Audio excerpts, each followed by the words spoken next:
how you doing out there? Brand new week here with Longshore and McKnight, presented by Bud Light. Easy to drink, easy to enjoy. Back together here. Yep. I am in Studio B, which is here. Barry's there. Yeah. In Troy today. How's it going? It's good. It's good. Goodness gracious, do we have a lot to talk about today? College World Series is shaping up. There's no team from the state of Alabama that's going to be participating, so there may not be a ton of local interest, although I am going to be focused on it like I was and have been in the Super Regionals. NBA playoffs, Women's College World Series. Oh, yeah, that's still going on. We don't have to necessarily talk about the Braves if nobody's got any interest. If we don't, we don't like to waste listenership and talk about things that you guys have no interest in. So we can just gloss over the Braves if you would like. I'm a big believer, Barry. Don't kick them while they're down. Give them an opportunity to catch their breath and get back on their feet. So maybe we'll touch on the Braves. Who knows? I mentioned a West Coast trip that they had to take after an excruciating loss, a choke of all chokes. And then they had to get on a plane and think about it for 4.5, 5 hours. Yeah, and then a plane to San Francisco where they executed another choke of all chokes. Another walk-off loss in the ninth inning. So, yeah. If I'm looking at the schedule correctly, they might be on a plane right now heading to Milwaukee. I don't know if they're there yet or not. They play at 6:40 tonight. More on that later. But this team's been traveling a lot. I can promise you that. I begin the program today with a quote from the athletics director of the University of Alabama. His name is Gurn. Yeah. And in an interview with ESPN, a writer named Dan Wetzel, his quote is this, the athletics director at the University of Alabama, quote, "I tell our coaches and our students the three most significant events in the history of college athletics are, first, the NCAA's foundation. The NCAA was formed in 1905. Yeah. Second, the adoption of Title IX in 1972 and all the opportunities that were created because of it. Yeah. And third, the third most significant event in the history of college athletics, the House settlement, which happened late Friday. And I've been trying to decipher it ever since. Wait a minute. There's nothing in there about this one guy that seemed to always be standing behind Nick Saban after a victory in a football game. That's not listed on there either. This quarterback from Blinn Junior College enrolling at a certain university. No, he says the foundation of the NCAA, the founding of the NCAA, Title IX, and the House settlement. Those are the big three in the history of college athletics, according to Gurn, the athletic director. Yeah, I saw that, Barry, and that's one of those things I really hadn't thought about. But once I read it and kind of thought about it, I went, I can't argue with that. This is interesting as well. And a lot of people out there, and I got to tell you, I was guilty. I completely just overlooked it, forgot about it. It just didn't. I just thought, House settlement. Actually referring to Grant House, a former swimmer at Arizona State. That's what this is all about. Yeah, it ain't just some House of Representatives. So no. And it kind of, I've remembered it. I just kind of forgot about it, but I saw it over the weekend. I went, this is about this one guy. This is where it all started. Yep, his lawsuit. If it hadn't been his, it'd have been somebody else's. As a matter of fact, it's been somebody else's. But they caught up with him in Indianapolis, of all places, the home of the NCAA. And he said, it's not lost on me that, that I'm at the hometown of the NCAA. And something like it was Cassius Clay's birthday, whether Muhammad Ali or something like that. But it's big. It is big. And we're sitting there deciphering it. And believe me, that lawsuit that John's talking about from Grant House at Arizona State, that ain't the only lawsuit we're going to see. There's going to be more and more. That's the reason why this House settlement took so long to be approved, is to try to make it as lawsuit-proof as you can. And here's the basic deal, and nobody knows exactly how it's going to go, but schools will now be able to pay players directly. That's the simplistic answer to it. Student athletes, including the ones at your school that you're familiar with, that have been there since they've been a freshman, and the guys you're not familiar with, the guys who came to your school via the second transfer portal, which, maybe last month. They're going to get a paycheck from their school. And whenever I was a student at Florida, I got a paycheck from the University of Florida because I was in work study and I worked on campus to earn money. But not at Auburn or any of the other places I got credit hours or anything like that. These guys are going to get paychecks from their school, right? But they're not going to be employees. Not yet, anyway. They're not eligible for workers' comp. Well, they are, but not through the university. They're not, 401k and stuff like that. All that's down the road. But this is basically what it means. Each school will be capped, I believe, at $20.5 million that they can pay their players. Most of the money, John, think 95% of that $20.5 million is going to go to football players or men's basketball players. Yeah. I've heard a smaller number, even as small as 80% for those two schools, but depends on the school. Depends on the school itself. Wherever the revenue producer is, I have to believe that's where they're going to focus most of that $20.5 million. Which means that very likely the vast majority of the student athletes, the scholarship student athletes, aren't going to get any money. Though it's revenue sharing. It's sharing revenue, but it's really just, they're getting paid from the school. Yep. The vast majority of it is not going to affect it all. They're not going to get any money out of it, but and really the upper echelon guys, the guys that John and I talk about a lot, the quarterbacks at the glamour schools, the wide receivers at the Blue Bloods, they're going to still get as much money. Well, here's one of the disturbing things. They're not going to limit that because you also will still have NIL. Now, all NIL deals are going to have to go through an NCAA mandated clearinghouse, which means that some guy, I forget his name, I think his last name is Seeley, in the NCAA, they issued a statement, say they're getting out of the rules enforcement business. You're not going to have as many letters of investigation or whatever they call them, where they're going to come hammer your school like they've done to SMU and all that. They're just going to be approving NIL deals, and the NIL deals can be as much as you want them to be, except now at least there's more of a handle on it, that it's not going to be just giving them money. They're going to have this sounds go out like and make public appearances and sign footballs and stuff. I wonder, it's for a tax reason, because I thought it was interesting.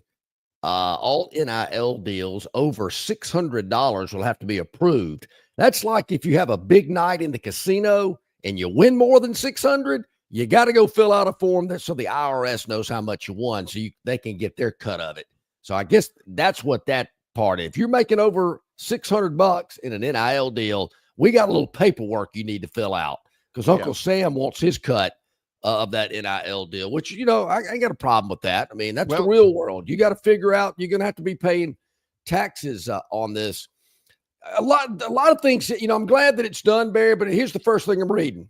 Well, you're going to have cheating now. So what if it's $20.5 million? You don't think some big booster's not going to come along and give some guy some extra money to make sure he goes to his school? Well, a lot of stuff about the worries of cheating, so to speak. Like, maybe cheating's a harsh word, but let's face it, it is. I mean, people have been getting paid since the beginning of college athletics. Does this open that door up even more? Let's be honest. That door has been open, except people will say, oh, it's NIL. It's NIL money. Well, now that the NIL money is being monitored closely and there are limits to, how much money they can get paid, they're still going to give the players money. Oh, yeah. But they're not going to, submit it to the NCAA for approval, or they're not even going to, the school may not have anything to do with it. Nah. Arch Manning is, or whomever, maybe not Arch because his family's independently wealthy, but Jackson Arnold is still going to get paid a ton of money. He's going to get paid. He's not losing any money off the deal. The big guys are still going to get paid millions and millions of dollars. And the amount of money that it's going to cost a school to be able to compete for a national championship ain't $20.5 million. Think 40, 45, $50 million to get the NIL deals that you want for your players, for them to go to school here. Now, John says he didn't have a problem with it, and I don't either. But there's a lot of guys out there with JD beside their names, not two-time Caller of the Year JD. Uh-huh. They're going to have a problem with it, John. Wait a minute. There is going to be a cap on the amount of money they can earn? That's not the American way. The Constitution guarantees you life, liberty, and the pursuit of happiness. There's going to be more lawsuits. There probably is going to be some more tweaking out of this. But at least, and to me, it's not the biggest issue going on in college athletics, but it's a start. Now, let's figure out the transfer portal. Now that that was the next thing I wanted to bring up. Let's fix that. Yes. You got $20.5 million. There again, other payments being made under the table. This house settlement does not address the transfer portal. So if I pay, Joe Blow $1 million, he can leave the next year. I mean, this is something Hugh Freeze has talked about, other coaches. If we're going to commit to them, they need to commit to us for a period of time, particularly if we're talking about this type of money. But this is not being addressed in the house settlement. Well, the big problem that I see, and what I'd like to see, players, I transferred. But you didn't get paid. I didn't have to sit out a year either. But the issue is, to me, two things. Number one, your first transfer, this is how I would do it. Your first transfer, all right, go ahead. Man, you made a mistake. You went to this school, and all of a sudden they cut the program that you were planning on majoring in or whatever. Then you can transfer somewhere else one time. After that, you got to sit out a year. That's what I think ought to happen. And number two, one of the other big issues with tampering, particularly at schools of the size that I'm associated with, is tampering. John's talking about it. Hey, you spend $1 million for a player to come to your school, maybe the, Conference USA Player of the Year, a hotshot quarterback, or like what happened with Indiana. I'm not saying they tampered, but they got a quarterback named Curtis Rourke who played in the MAC, and he was good enough, and he got an offer for Indiana, and he was a difference maker at Indiana in a really good year. That's all great. But a lot of these guys from these smaller schools are getting phone calls and getting texts. Hey, man, you're really killing it for Ohio or wherever. Golly, we sure could use you. I pretty much think that you'd be an odds-on favorite to be the starter over here. Week 11 or week 10 or week 8 or so. Hey, man, golly, don't forget about us. It'd probably I'm worth, just using this as an analogy. But to me, it's like minor league baseball. Let's use the Biscuits, for instance. Man, they got this hotshot pitcher. The guy's winning every time he steps up on the mound. The Biscuits are playing great. They're leading their division of the Southern League. Boom. Tampa Bay says, you're coming up here, young man. Whoa, wait a minute. We got a little run going down here in the Gump. Too bad. He's coming to Tampa. That's what's going to happen. The cream of the crop in the Sun Belt, MAC, wherever, Mountain West. Wouldn't you like to be playing here? I hear what you're saying. How do you stop it? How do you've got to stop the tampering. Again, I'm thankful that the House settlement has taken place. John and I both thought it would happen 2.5 months ago, but it's finally happened. It happened in a news dump period of time on a Friday afternoon when nobody could really sink their teeth into it. That's what we're here to Barry, do. it's kind of like the real world. Susie's been going out with Timmy for like 3 years, but you've had your eye on Susie, and you let your best friend Bob know, hey, man, Susie's pretty cute. Can you put in a good word for me? Susie's kind of turned her eyes your way a couple of times in that algebra class. You make the connection. Whew, that guy is history because Susie's coming your way. Well, not to say I never pulled that stunt a time or two in high school. Uh-huh. No, I would not. I'm not even sure he ever knew a girl named Susie in his life. What is this, 1905? Give me a break. Hey, Susie. No. But I hear what you're saying, but I'm still not overly. Maybe that's just too new for me. We still got to digest a lot. Yeah, I'm thinking, is anything really going to change? Okay, every school's getting this amount of money, and they're still going to hit you up for NIL. And are there going to be schools out there that maybe do a little extra, a little something for the effort? Yeah, I think that's definitely going to happen. There's going to be a little bit more bookkeeping on the whole and I don't like that part of it. There's another aspect of it as well I'm a little disturbed about. We'll get into that after the first break. And Bill from Baltimore, I appreciate the chat. When we get back, there's one word in your chat that needs to be changed. And we'll address that as well. Dennis Mitchell, he's up early today. No doubt a two-time caller of the year. JD is gotten on it. Terrence, always appreciate you guys on the River Region Straw chat line. Later today, Josh Harris, the Moneyline magician. I do understand he is back in the country. He did pass customs and immigration, so he is back from Canada. So he'll join us at the top of the next hour. We got a lot to discuss here today with Longshore and McKnight in conjunction with our good friends at Yellow Hammer News. And presented by Bud Light. Ford announces employee pricing on every new 24 and most new 25 Fords, and only at Stivers Ford in Montgomery, up to $5,000 below employee pricing, plus no payments for 90 days. From America, for America, at Stivers Ford in Montgomery, home of America's best-selling truck for nearly 50 years in a row, the F-150, with hundreds to choose from. The Ford Escape, the Ford Edge, and the Ford Bronco, all priced at thousands below invoice. And pack up the crew in a Ford Expedition or a Ford Explorer for the beach, the lake, or the big game. It's all at Stivers Ford in Montgomery, where price sells cars. On the basketball court, the soccer pitch, or even the golf course, your crew brings their best not just for the win, but for that post-game celebration. When victory tastes like Michelob Ultra, it's worth every drop of sweat. And if you don't win, you'll still get the beer. It's just on you. Superior is worth playing for. Michelob Ultra, 2.6 carbs, 95 calories. Superior light beer. Enjoy responsibly. Copyright 2025, Anheuser-Busch Michelob Ultra Light Beer, St. Louis, Missouri. Dixie Electric Plumbing and Air rallies for you. No matter the problem, Dixie will tackle it. They're licensed and trusted electricians, plumbers, air and garage door technicians are ready to win for you. From toilets to garbage disposals, circuit breakers to HVAC systems, Dixie never fumbles. Don't throw away your hard-earned money on second-string contracting companies. Score big with Dixie. After all, they are your biggest fan.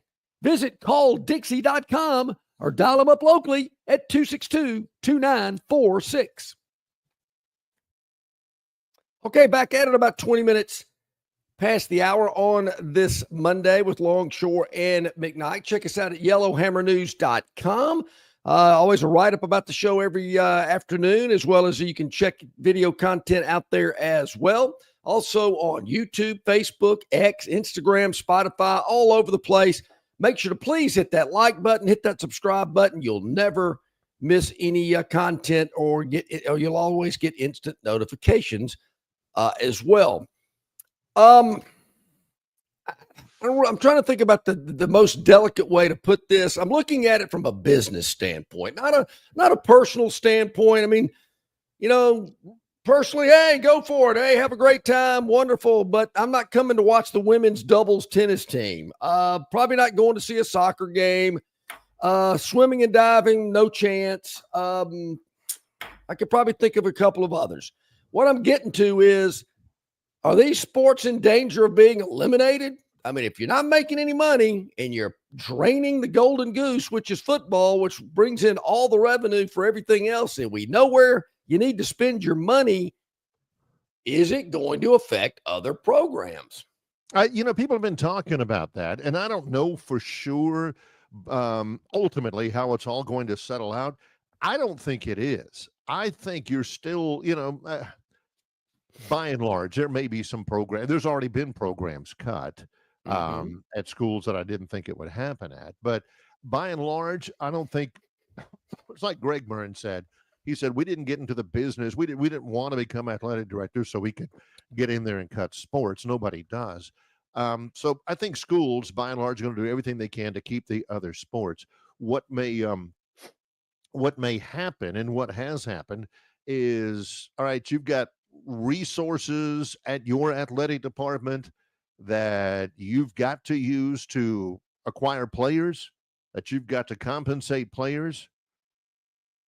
In a business world, you can do one of two things. You can increase revenue or you can cut costs, right?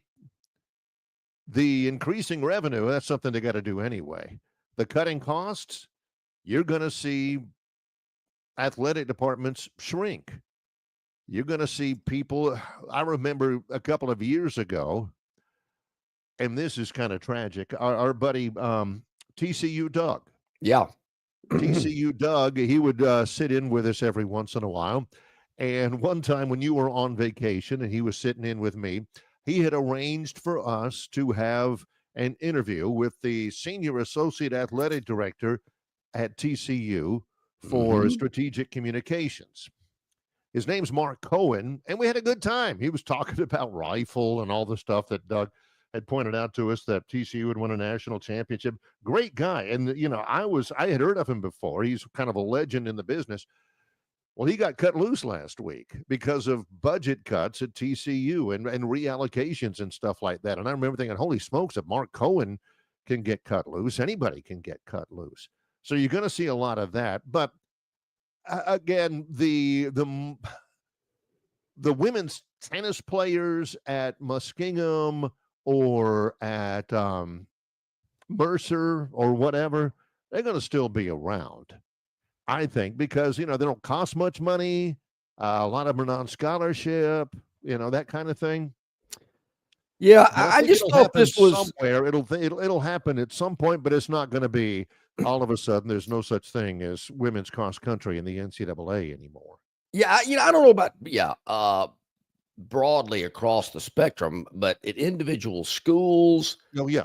I thought this was interesting. Greg Gurn, that's been interviewed, the Alabama athletic directors, many a time. You referenced an ESPN piece right after this House settlement broke, or this news broke. I know he did something with Fox News a couple of weeks ago, but Burns noted that Alabama has 19 sports that total a $40 million loss each year, with some sports losing multiple millions each year. Obviously cutting sports could free up money in the budget to reallocate to football and men's basketball. If you are starting a new business, you would not start college sports, or if you did, you'd only start it with a couple of sports. Right. And that would be it. Gurn went on to say he believes in broad-based programming, Olympic-type sports, things like that. But he says, I want us to continue to make sure we do it with as many sports as we can long-term and give our kids a great experience. Those kids that are on our swimming team and those kids on our baseball team work their tails off. It's just like sports to get to the level to be at Alabama. He did say in front of a Senate panel, though, that he's concerned about it. And I'm at Alabama, and we're committed to having as many sports as we can. But at some point, you've already seen some schools already do it. you might have to start cutting sports to meet that bottom line.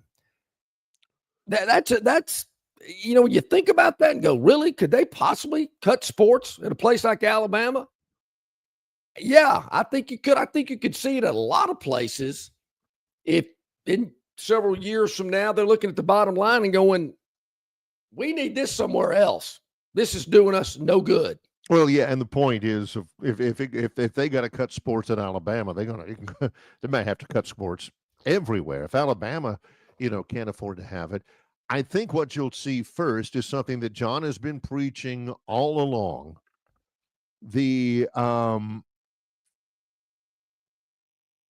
days may be numbered where the men's tennis team goes to La Jolla, California for a pre-conference tournament, or the softball team is playing at a premier event in Hawaii or something like that.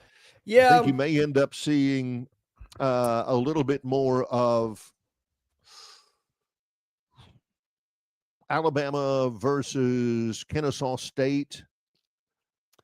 I think I maybe just to have an outing or something like that in tennis. Phrased it this way. Maybe it was a little harsh when I first brought it up. Oh, I don't know, 20, 30 years ago. Little Susie and Betty on the volleyball team that have 14 different uniform combinations. And they're traveling out to La Jolla to a volleyball tournament for an extended weekend. And they're flying out there and they're feeding them and they're putting them up and all this kind of great stuff. Who you think's paying for that? Well, a lot of this is amateur athletics, and it's, they're all in one great big financial pot, and they all spread it. Yeah, okay, that's all warm and fuzzy. But Susie and Betty's volleyball program need to go out and have a bake sale, start having a car wash. You and I both we've seen with our own two eyes, these really nice 16-passenger vans over at Stivers. Yes, Stivers will cut you a deal on a few of those. I believe it. That'll get your golf team to. I mean, I'm not Alabama opposed to spending a couple of extra bucks and putting a wrap around it. Bama golf, Bama volleyball, kind of doll it up a little bit on the exterior. Maybe a couple of some flat screens in the van. You can watch some movies or stuff as you're traveling down I-20 through Meridian, wherever you're going to go play Tulane or somewhere. Yeah, right. Yeah, Millsaps, whatever. I'm wondering about, you see all these baseball teams, softball, all these non-revenue producing sports, they're jetting all over the place. I'm thinking, what are they doing? You might start seeing some of that. Now, for anybody who's known the program and knows me, I have a great deal of respect for Jason Jones. He's about as good a guy as I know. He listens to the show, watches it, always has been a guest on the program before, was involved with Troy's NIL collective, and until recently when we became evident that this was all going to go in-house and everything like that. We talked about this in the first segment. I'm sorry, wrong one. He says, I'm a little late to the show, but any collective and compliance department worth their salt has been ensuring the student athletes are reporting any revenue greater than $600, which, again, we said in the first hour, anything greater than $600 will have to start being approved by the NCAA. And Jason's right. Jason's always right about stuff like this.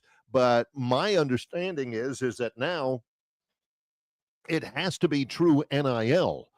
You can't just say, hey, I'm getting $600 from this. They've got to actually say, okay, are you actually going to this place and getting on the radio and talking about how great their chicken fingers are and about how their sauce is the best and all this kind of stuff? Are you actually going to these things where you will sign uniforms and all this kind of stuff, or is it just money that you're getting? That's what I think the difference is. And we're going to get Jason on a little bit later on to talk about all this, maybe next week. But wasn't there a movie about a basketball player and he was supposed to make sure the sprinkler systems went off every day? That was a great movie called One-on-One. One-on-One, with Robbie Benson and with Annette O'Toole. Oh, Yeah, man, I think he that was a overslept. He great never movie. actually made sure the sprinklers were on. That's But right. That's very good. same One-on-one. Check type it out. of I thing. think Steely Jason, Dan did. Yep. I call that the casino effect. I mentioned it earlier. If you win more than 600 in a casino, you got to let the feds know you did because they got to get their cut of it. So anything under 600, you can pocket. This is a big deal. The schools can pay up to $20.5 million. And JD, I think they can pay it to whoever they want to. I think Title IX refers to the opportunities, the athletic opportunities. Mm-hmm. A female student athlete will still, be able to get a scholarship and books and board and all that kind of stuff. But the money that you're compensated is a little bit different. How about this, Barry? You got 20.5 million, whatever. You only get so much. Is a school going to be breaking a rule if they don't give any of that money to a star softball pitcher? Are they going to be breaking a rule if they don't give a women's basketball player? Wait a minute. All this money is going to your football and men's basketball team. Yeah, okay. Does it say we have to distribute it equally? There will be lawsuits. This is not, pristine and gonna, now that it's happened, we can move on. No, people ain't moving on from that. There will be lawsuits about that, and I don't have the answers to a lot of it. I do know this, that there will be women's basketball players that will make a lot of money in NIL. There'll be gymnasts, female gymnasts, who will make a lot of money in NIL. The schools, they don't have to automatically come up with $20.5 million. That's the cap, as I understand it. As a matter of fact, not very many schools are immediately going to go to, boom, $20.5 million. Very few schools will get to that point, maybe ever. Certainly not anytime soon. You can't expect next month that all of a sudden, boom, Auburn is throwing $20.5 million at their student athletes. Now, they've known this is coming, and if you're smart, I know Brent Jones has done a great job at this in anticipating the possibilities at Troy. If you haven't been planning for this, you are behind the eight ball. If you haven't been trying to prepare for this and all that, okay, this is with your boosters and with your compliance people and with your NIL people, then you are behind the eight ball. But not many schools at all are going to be able to immediately go, boom, $20.5 million. Here you go. Most of them are going to have to build up to it. And you're right, John. They're going to have to use their money judiciously. They're not going to spend their money, several $1 million. And the football quarterbacks are still going to be making probably as much money as they're making right now if they don't bring something back to the university financially. Oh, yeah.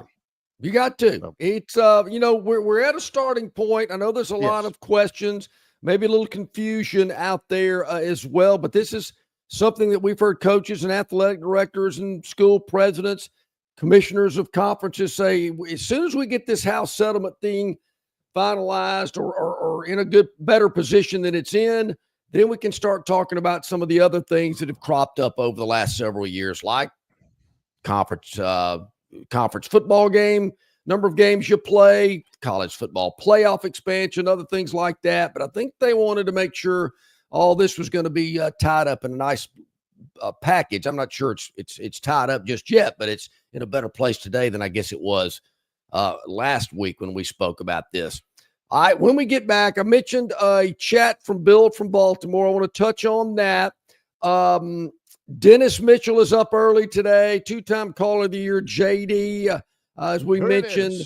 Curtis. Oh, Curtis is in. Terrence, Theotis, beating up on the Stallions. We'll talk a little bit about that as well. But we got a lot going on today. Josh Harris, the Moneyline magician, at the top of hour number 2 today. And a lot of conversation. We want to hear from you on our River Region Straw chat line. You can email us, Longshore and McKnight, at gmail.com, part of our Marguerite's Exquisite Jewelry email inbox. In association with Yellowhammer News, it's Longshore and McKnight, presented by Bud Light. You're not buying sticks, stems, and pine cones. You're buying premium long-diddle pine straw from River Region Straw. Kenny and his staff have access to the best pine straw in the River region, full of color, that will last all season long. Kenny has locations in Montgomery, Prattville, and Auburn, and no order is too big or too small, from a few bales to an 18-wheeler trailer load. Pickup is available, or your order can be delivered. They can even spread your pine straw if you like. So call or text Kenny today, 669-5959. That's 669-5959 for all of your pine straw needs. The Bush Guide, cold and smooth survival skills. For a successful stint in the great outdoors, pack accordingly. Place heavy essentials near your spine for stability in rough terrain, with light items near the bottom. Now, you may be wondering, where does the Bush Light go? In your stomach. Bush. Head for the mountains. Enjoy responsibly. Copyright 2023, Anheuser-Busch, Bush Light Beer, St. Louis, Missouri. Located just 8 miles north of Alabama's state capital, Capitol Hill features 3 18-hole championship courses. With more than 1,500 acres of golf and nature, the pure magnitude of this facility is amazing and allows each course to be drastically different from the others. Capitol Hill also features an innovative 360-degree driving range 400 yards in diameter. Capitol Hill offers a fully stocked pro shop with the latest equipment and apparel. Great food and beverages in the clubhouse can be enjoyed both before and after your round. Get your group together and hit the trail. Go to rtjgolf.com/Capitol Hill for tee times and more information. Okay, welcome back in, everybody. Glad you're with us. About 24 minutes to the top of the hour. Bill from Baltimore. I mean, right out of the gate today, Barry, 701. Which did John delight more in? Auburn getting swept or the Braves getting swept to be losing 7 in a row? Bill, that's an excellent question. They're two totally separate topics. But, Bill, put those both in a very nicely packaged chat. This is what the chat line is all about. Yeah. Succinct, to the point, and if you can bring 2 different topics in one sentence, that's pretty good. Yeah. Auburn lost 2 games against Coastal Carolina, and I remember Jason Caldwell told us on Thursday, he said, look, Coastal Carolina is good. They had won 21 games in a row or whatever it was. Well, now they won 23 games in a row. That's right. I've called games with both teams. I've seen them both with my own eyes. Yeah. Auburn is really, really, really good. Auburn could have won that series. I'm not saying Coastal Carolina is, a finer program and all that, but Coastal Carolina was better that week. And the Chanticleers are good. They are legit. For those people who don't, necessarily follow the Sun Belt Conference, 3 things to bear in mind about the Sun Belt in baseball. Number 1, more than anything else, Troy got hosed by the NCAA committee. Okay, I agree. Number we did 2 there. And number 3. The 2 in-state SEC schools, unfortunately, and I wish they both were, unfortunately, are still, the 2 in-state SEC schools are no longer playing in the NCAA tournament, and the reason why is because of 2 Sun Belt schools. Alabama got ousted by Southern Mississippi, and Auburn in the Super Regionals loses 2 in a row at home. In front of about 16,000 fans in the 2 games. Oh, man, heartbreaking. Coastal Carolina, agony. The Chanticleers. What is a Chanticleer? A Chanticleer, believe me, I've answered this question. A Chanticleer, there was an epic poem by Geoffrey Chaucer where there was a chicken. A Chanticleer is a chicken.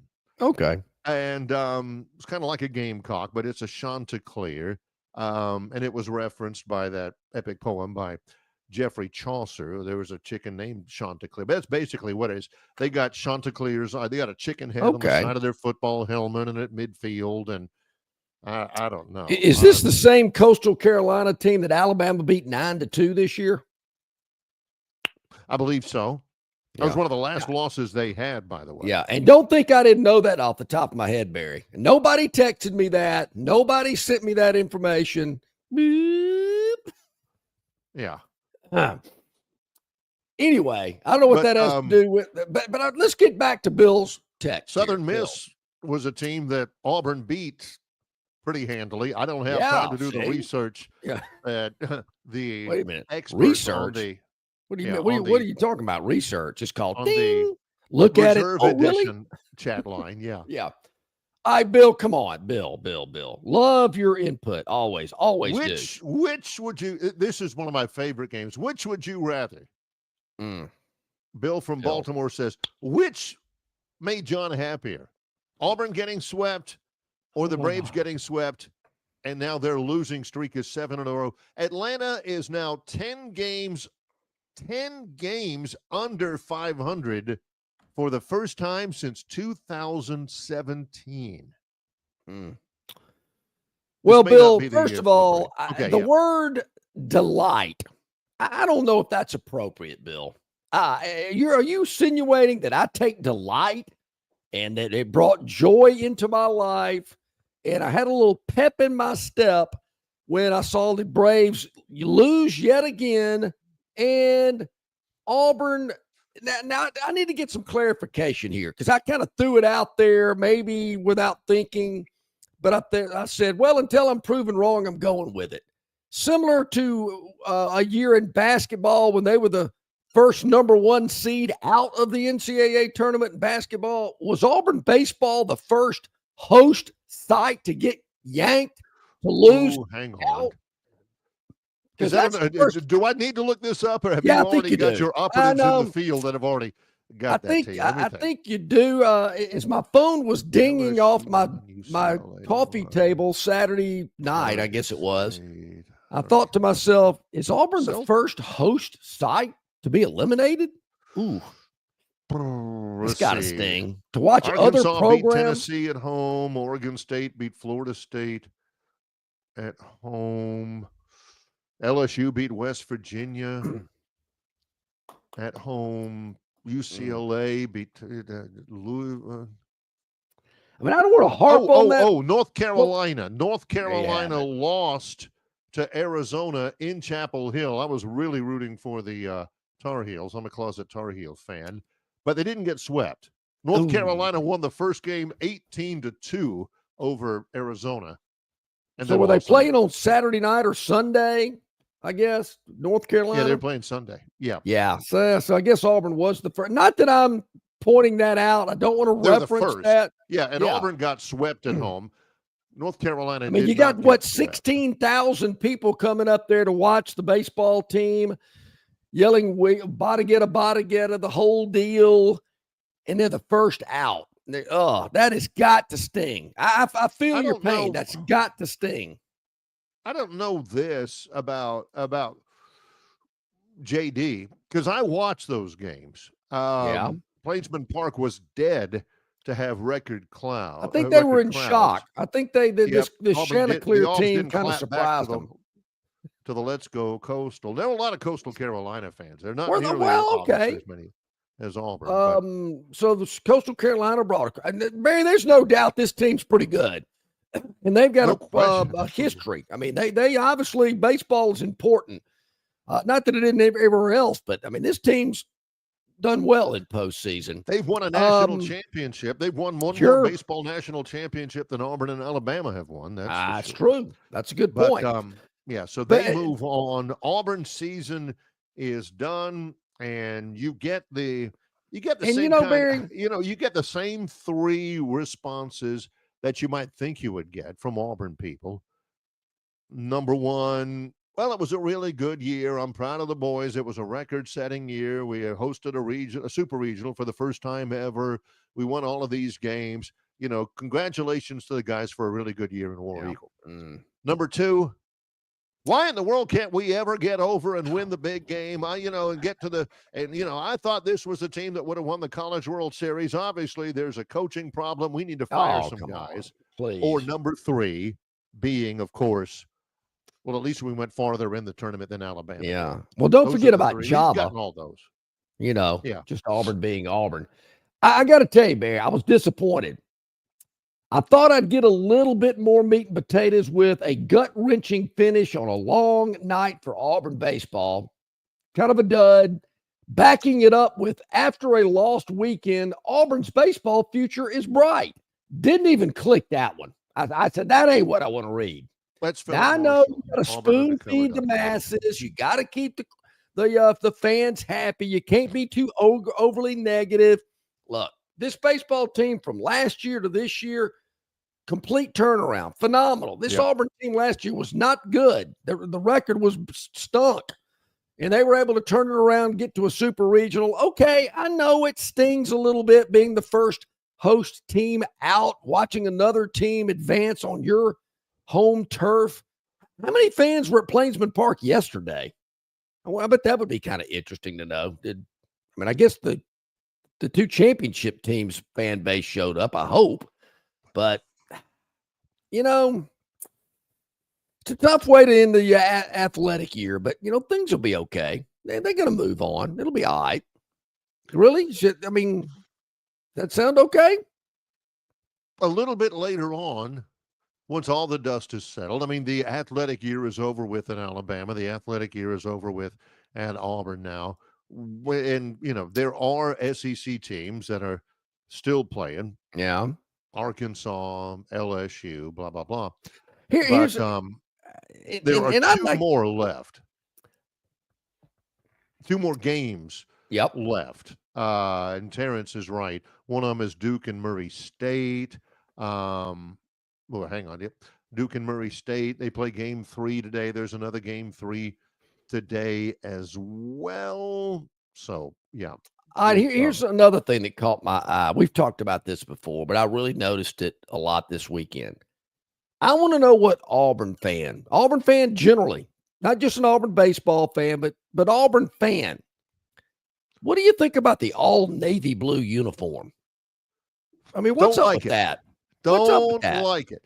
Navy blue hat, navy blue jersey, navy blue pants. Not a fan. I'm glad you brought that up. When I remember Auburn at their best, Seemed like it'd be a little wearing hot. Those Dodgers uniforms. Yep. They were, the navy blue cap, white jerseys, on the road, maybe orange, but only on the jerseys. Navy blue, it's not navy. Auburn is not a primarily navy color. I'm sorry. Yeah, Auburn is primarily a navy school, but navy jerseys, maybe. Navy pants, never. So, here again, and all navy, everything navy. That's tough. Plus, it's hot, tracks the sun. Yeah. Never understood that. I'm more of a lighter colored clothing. Yeah, me too. So navy blue all over the place. We've seen orange uniforms in basketball. You know where I'm going with this, folks. Auburn now is an official Nike school. Is it not time to switch up the football uniforms? Oh, no. Can't touch those. But those baseball uniforms that look horrendous and all blue, man, whatever. Y'all do whatever you want to. Basketball, I don't care. Wear orange doesn't matter to me at all. Football, do not touch it. You got a new uniform provider. You see what they did for Oregon. I wouldn't go to that extreme, but a little tweak, a little adjustment, a little fashion, changing a little bit. I don't get it. I don't know why we've got our heads stuck in the sand, our feet firmly planted on the ground. No way in hell are we changing our uniform one iota. That's the dumbest thing I've ever heard. Bama fan, you're just stupid. Said it about Alabama. I don't know what you're thinking about. I don't get it. Do not get it. I've seen schools run through color combinations. I think Troy last 2 years, they didn't have the same uniform combination twice all year, Yeah. How about chrome that? helmets, chrome cardinal helmets, white helmets, matte cardinal helmets, black jerseys, gray jerseys, black pants, gray pants, cardinal pants, white pants, all those different combinations. And I like it. Auburn and Troy, you got white, you got cardinal, you got gray with silver, and you got black. You can do something with all those. Orange, too much orange is too much orange. I get it. I'm with you. I'm not a big orange guy. Please don't, if you follow the logic I'm thinking about with Troy's uniforms, and there's a couple of them I like better than others at Troy, but Auburn will should never go orange helmets. To me, something, Barry, baseball teams don't look good in dark uniforms. I think you mentioned the pinstripes of the Yankees. You look at most baseball teams, they got lighter colors. I mean, San Diego might come out in brown at every now and then. Yeah. I'm trying to think, Seattle's got some funky colors, but everybody's got a white combination. They're not getting bogged down in dark pants, dark jerseys, dark hats. You don't see that in baseball. In football, you will see that more often where teams will wear all of one color. Maybe, football's meaner, rougher, tumbler, or whatever. So I don't want to see orange, but I could see more navy in Auburn's uniforms. I remember 30 years ago, maybe not that long, but it feels like it. We're out doing a remote on the radio when we were in radio, and there was in the window, there was a chessboard, and there were little miniature football helmets with the chess pieces. And one of them was Auburn, and one of them was Alabama. Well, the Auburn helmets were navy blue. And I remember pointing at it and said, Barry, look at that. And, we were on the air. They got to get those helmets. Look at those little mini Auburn helmets. They're navy blue. Those little helmets like you used to get in the gumball machine. Yes. When you hit with the AFC and NFC old-timey. Correct. You know how many quarters I put in those machines to get it all back then? It was 28 teams in the NFL. Yeah. This was before the Seahawks and the Buccaneers and all that. Man, I was spending as many. I was scrounging up quarters everywhere. But, I don't have a problem with that. But I know these old Navy. We can't change the uniform. And people go, what would you do about Alabama's uniform? Well, first and foremost, number one, numbers off the helmet. Got to get the numbers off the helmet. That is so 1950s. Here's the deal with Nike as it relates to Auburn. They're new. Do you announce your presence with authority with splashy new designs? Do you go back to the tiger head on the hip? Do you go back to the shadow numbers? They snuck by the interlocking AU is now metallic. Yes, and they snuck that by. But you don't want to go in there if you're Nike and all of a sudden, orange helmets, orange jerseys, white pants, orange stripe. You don't want to do that. You want to, a little thing here, just kind of a test balloon, like you wet your finger to see if the stove is hot. Okay. Just a little test balloon. And if the fans say, hey, I like that, then the next year or the year after that, then you spring the orange jerseys on them. Then you spring the navy helmets on them, but not all at once. It's like Lyndon Johnson once said, if you drink bourbon a jigger at a time, you can drink a lot of bourbon. But if you drink it all at once, it'll come up on you. That's the way I think Nike ought to handle the Auburn uniforms. So I'll ask this question. Of the 130-odd D1 football programs, how many of them out there have not made a uniform change? I mean, you think about it. There's a handful, but there's some old tradition blue blood teams that have made a little tweak and alteration to their uniforms in color and pattern. When are Auburn and Alabama going to do the same thing? And let's get in the current day and quit living in the 60s with the same uniforms you had when Suge and Bear were on the sidelines. Michigan's done it. Ohio State's done it. Notre Dame has done it. Penn State has not. Alabama has not. Auburn has not. That's about it. Is Texas? I'm trying to think. I want to say Texas had a game they maybe wore something darker than they normally do. No. Oklahoma's done it. Oklahoma's done it. It's Southern Cal. Southern Cal has not. UCLA has not. Auburn and Alabama have not. It doesn't happen very often. I love Auburn's uniforms. I think Auburn's got some of the I'm with you. uniforms out there. So, I mean, you don't need to change it just to change it. It's got to make some sense. Let's take in this day and age, though, with the market you're going after, the young athlete, and they seem to like that kind of stuff. I'll never forget Rodney Orr 25 years ago. Say, Rodney, what's one of the big things, the big attractions? What do recruits tell you? Man, they love that Nike swoosh on that jersey. Yeah, they do. Yeah, they do. I don't even think about it, but it's a big deal, no question. We'll take a break. When we come back, Josh Harris, Moneyline magician, is scheduled to join us. I'll believe it when I see it. In association with Yellowhammer News, it's Longshore and McKnight, presented by Bud Light. Hey, Marianne from Marguerite's Exquisite Jewelry joining us here today. And June is really a fun time out at Marguerite's, Marianne. The birthstone, I believe, is pearls. And I know you've got a lot of pearls. Yes, we got them right here. So exciting. Lots of pearls. It's Pearl Month. Yes. It is Pearl Month, and Marguerite's has plenty of pearls for you to check out. Also, June's a big month for weddings. It's so wedding gifts, birth gift, push presents, I know are very popular as well. Tell us about some of those great ideas.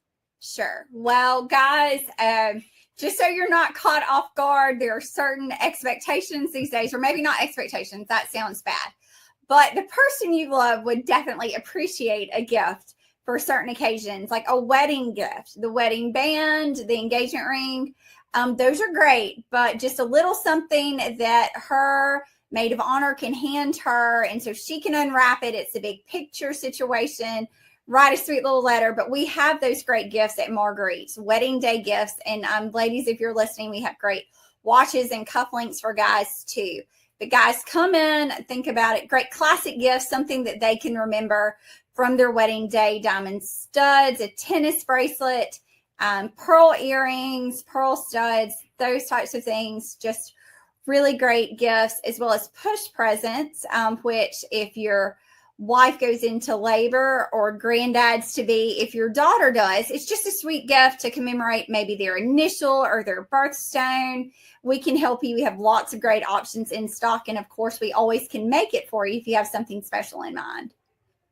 That's a great point, Marianne. Lots of great options. And Marianne just laid them all out there for you, folks. There are so many great jewelry items, so many great gift items for you to check out there at Marguerite's Exquisite Jewelry. Let our viewers and listeners know, Marianne, where are you located there on Vaughn Road? Sure. We're at 8163 Vaughn Road in the Pepper Tree Shopping Center. We're open 7 days a week. We are open 10 to 5:30 Monday through Friday, 10 to 5 on Saturday, and noon to 5 on Sunday. It's a big month out at Marguerite's in June, so go by and see Marianne and all the staff at Marguerite's Exquisite Jewelry. Hey, Marianne, thank you so much. Thanks. Okay, we're getting close to the top of the hour. That means it's time to check in with our man Josh Harris, the Moneyline magician. I do believe he passed customs. He got through immigration. He is back in the U.S. of A. Josh, good to see you this morning, my friend. Hope you're doing well. Doing great. Happy to be back stateside. Man, having to watch hockey and drink Molson is just not my. I wanted to watch NBA and have a tequila, and they're wanting to watch hockey and drink Molson. I don't know what's going on there. I have a lot of great friends that are Canadian and everything, and I've talked with a couple of my buddies, but I've never been to Canada. But, all of this rigmarole about, Canada being the 51st state, I'm of the opinion that, my buddy is of the opinion that let's take it piece by piece and let's start with Vancouver. You like Vancouver? Yeah, that'd be a great place to start. That's where I was. I was in Victoria, so on the island outside of Vancouver. Mm-hmm. And then I went into Vancouver, and the way I got there was I took a seaplane. And wow. It was incredible. And I kept thinking to myself, people were saying, "Are you scared?" I'm like, we got these two big skis under us. Yeah. I'm way less scared on this seaplane because if we go down, we're good. That right? They said, Josh, Google how it works. That ain't how it works. Or they said, Google how it works. Say, that's not how it works, buddy. Sorry. Yeah. Oh man. Yeah. I've never been on a seaplane before. I would think that will. I can go ahead that and choppy, bumpiness, stuff like that. All right, Josh. So the athletic year for Alabama and Auburn has wrapped up. Your thoughts overall about these two programs' athletic year? We touched on it last week. In the spring, it looks like Auburn had the better athletic year than Alabama did. Full year, yeah, you could make the argument maybe, but no, I mean, no, not with football. I mean, with as bad as Auburn is in football, you can't make up for it. They blew it in baseball to Coastal. They were supposed to be good. They blew it in basketball. They were supposed to be good. I'm not buying it. Not buying it. They blew it to the eventual national champions in basketball, Josh. You know? I mean, I know.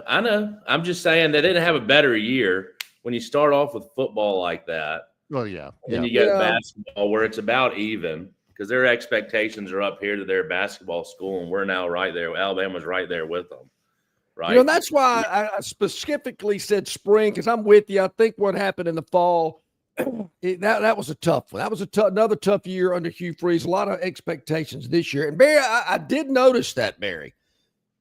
Could Coastal Carolina be the national champion in baseball? They've done it before. They could. Could Auburn be eliminated by the eventual national champion, not only in basketball, but in baseball in the same year? Maybe Philip could write a column about that. That'd be kind of pretty amazing.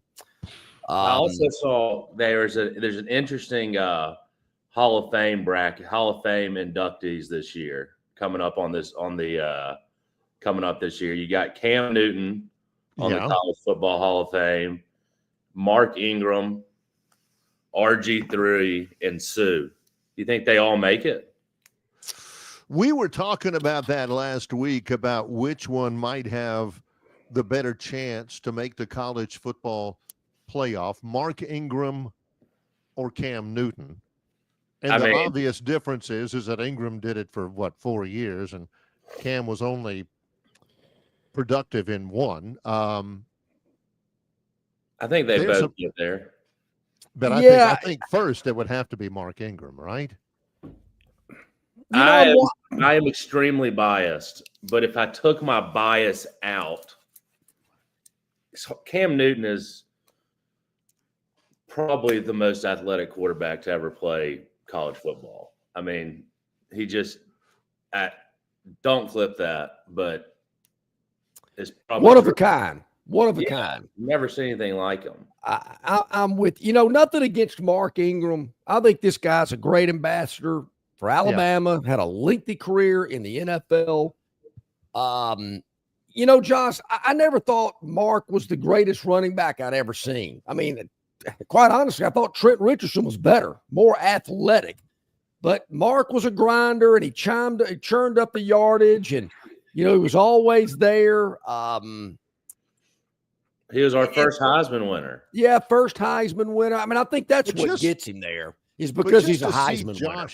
To see Josh say that about Cam, it looked as though he was a kidnapping victim, pleading for ransom, from I'm doing fine. It was the difficulty to force the words out was kind of remarkable there. No, that's the worst game. I'll tell you, the kick six is the worst game I've ever been to.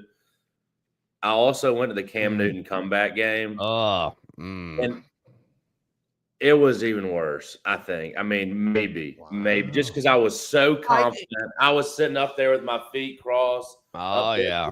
Lighting a cigar. Oh, yeah. Who was more dangerous?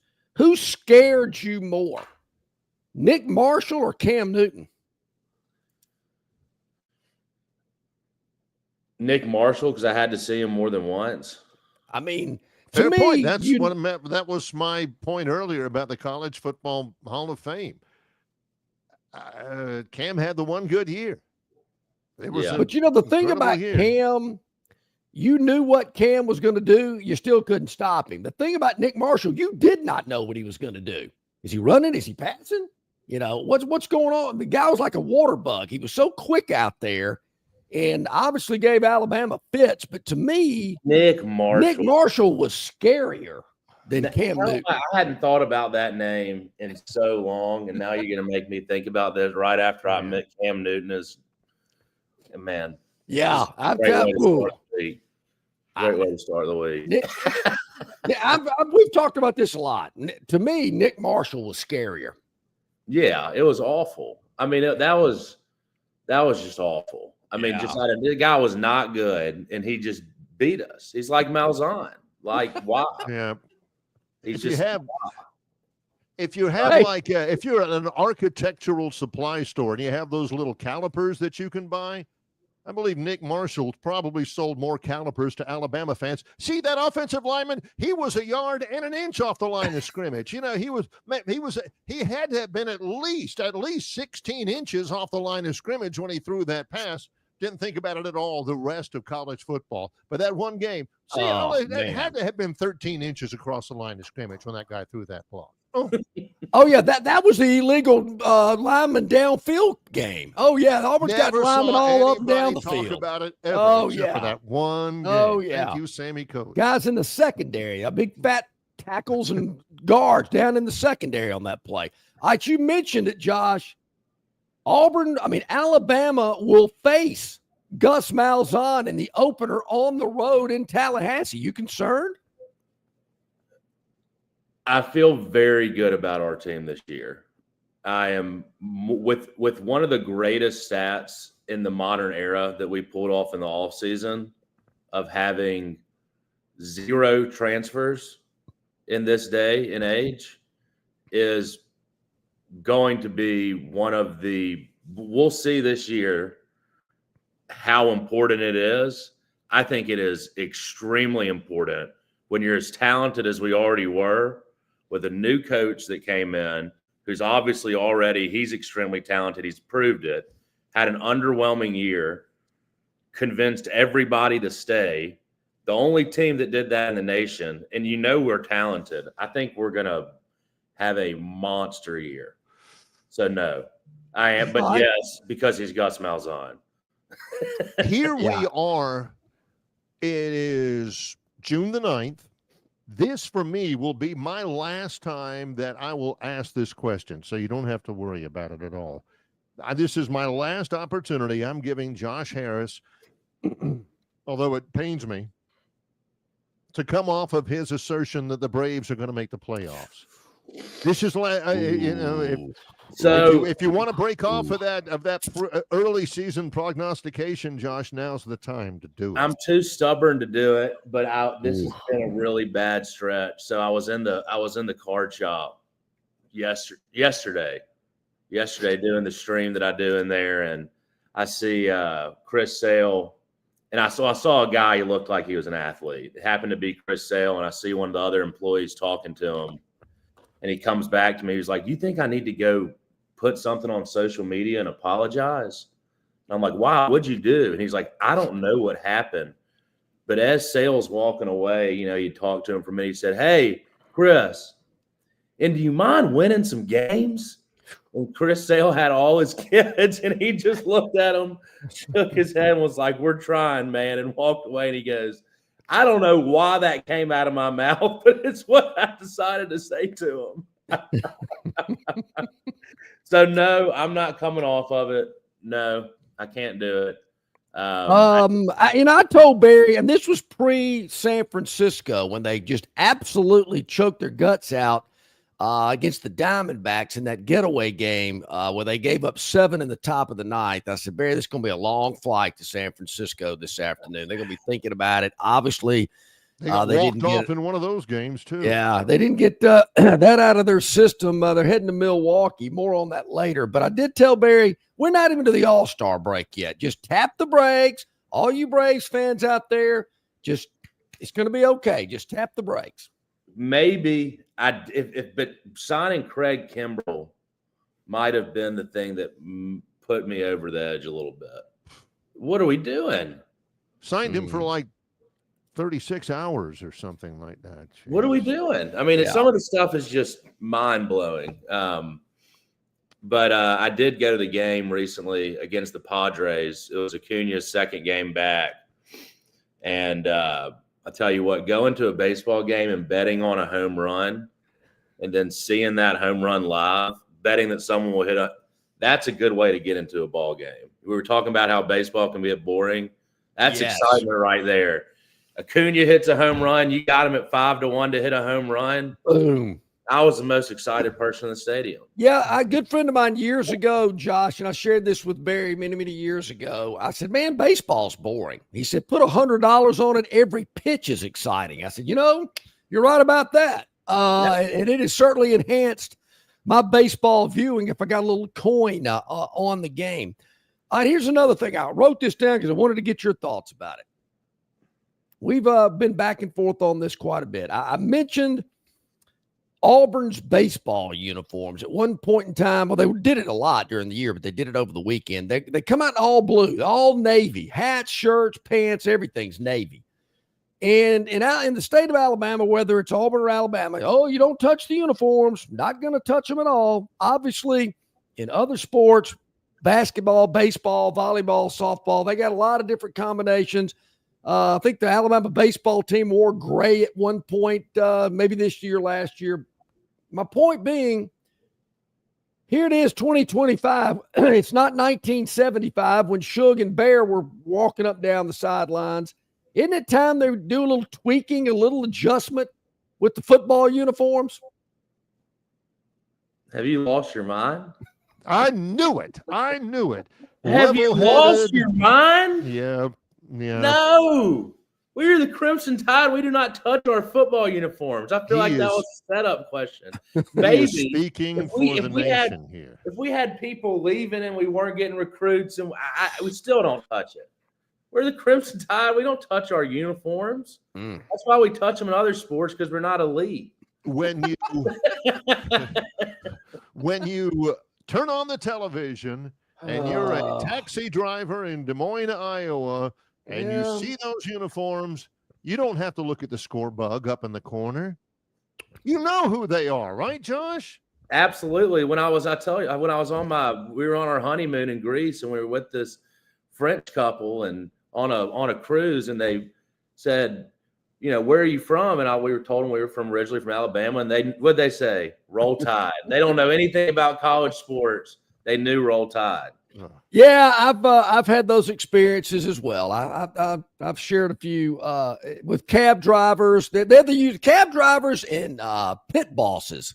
That's the first thing they say. Hey, you from Alabama? Hey, Roll Tide. Yeah. But how about, can we at least just take the numbers off the helmet? Just have a crimson helmet with a white stripe and get rid of the numbers.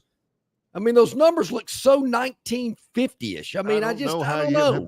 Don't leave, Josh. Don't leave. John, don't click the button. Stay with us. Listen, I've been listening to you since I was 5 years old. Come on. You would never say that. Sometimes they say you just don't want to meet your heroes.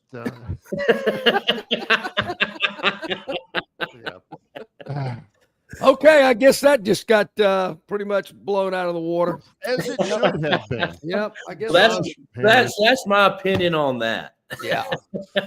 So if I'm the athletic director and I make changes to the football uniform, I'm getting a letter from you the next day. Phone call. Yeah. Phone call. Immediately. No question. As previously stated, John. Yeah. No. All right. Well, I think that's all on the list. You got a U.S. Open pick for us. It's the Oakmont's coming up. We're going to have some national championship golf. Let's go, Scotty. Bet Scotty second round, though. Wait till he gets down a little bit. Don't bet him live after the first round. Okay. Scotty, can't give you an easy bet. Yeah. Live after the first round. Scotty Scheffler. Josh, always great. Appreciate you not running from the room screaming with a couple of John's questions, but the content is always great, and we do appreciate it, man. Thanks a bunch. Have a good week. You too, buddy. Thank you so much. Josh Harris, the Moneyline manager, magician, Moneyline magician, joining us here today. Barry, there's no doubt. People are steadfast. Don't change them. The person that changes them, I'm just telling you, buddy, it's going to be tough. And I got to think at some point in time, there's going to be a little, and we've seen some subtle changes. You mentioned Auburn with the tiger eyes on the pants. Remember Alabama allegedly had the checkerboard inside the white part of the number on the jersey. You could barely see it. Yeah. And, they had a little SEC pennant one time on it. People lost their They had houndstooth around the collars of the jerseys. Yeah. One year. Let's take a break. More to come, including another Phantom Daily Dog a little bit later on, and the return of the Gurn Jr. Victoryland 777 topic wheel. All still to come with Longshore and McKnight, presented by Bud Light. Why Hands? At Hands Heating and Air, you get this area's highest ranked service provider with 24-hour repair service, no overtime charges, and their same-day service guarantee. Plus, instead of other companies' 30-day repair warranty, Hands gives you a 3-year repair warranty. Hands Heating and Air is here for you 24/7, 365. And service is not just something they do, it's their way of operating, for you in mind. All of Hands employees are trained to adhere to this standard. They work hard to ensure that this standard is maintained, and they are constantly looking for new ways to better serve you. Call Hands Heating and Air today at 508-5382. That's 508-5382, or find them on the web at 834hands.com. It doesn't matter if you're running drills at the park, playing pickup on a Saturday, or sinking the final putt. When you compete with your friends with Michelob Ultra on the line, competition isn't that friendly. The trash talk, next level, and the stakes, those are crystal clear. With only 95 calories and superior smooth taste, it's the ultimate trophy. Superior is worth playing for. Michelob Ultra, superior light beer.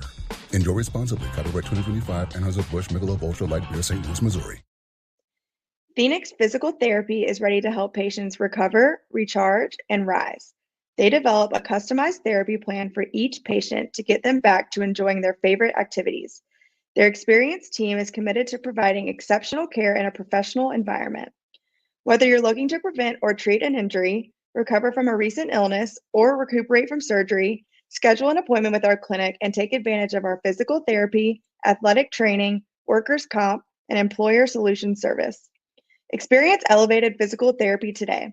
Call Phoenix Physical Therapy at 239-9316. That's 239-9316. The Destin Connection Seafood Market offers the freshest seafood direct from the Gulf of Mexico with deliveries daily. Snapper, grouper, pompano, flounder, copia, along with medium, large, and jumbo shrimp, hand-picked crab meat, and chucked oysters. They can even cook your order for easy, quick pickup. The Destin Connection can make a po' boy with any of their seafood items that folks in New Orleans rave about. Go by and see them at 3750 Norman Bridge Road or call 288-4272 for pickup orders. Okay, we're back at it here on this Monday, about 18 minutes past the hour here. Barry, I think I recall you saying on Friday that the Phantom's Daily Dog, you said at least one of them will hit, possibly two, but at least one of them will hit.